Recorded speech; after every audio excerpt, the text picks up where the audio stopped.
هم عندنا لمن المصطفين الأخيار واذكر إسماعيل واليسع وذا الكفل وكل من الأخيار هذا ذكر وإن للمتقين لحسن مآب جنات عدن مفتحة لهم الأبواب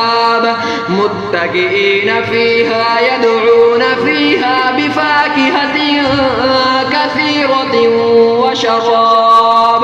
هذا ذكر وعندهم قاصرات الطرف أتراب وعندهم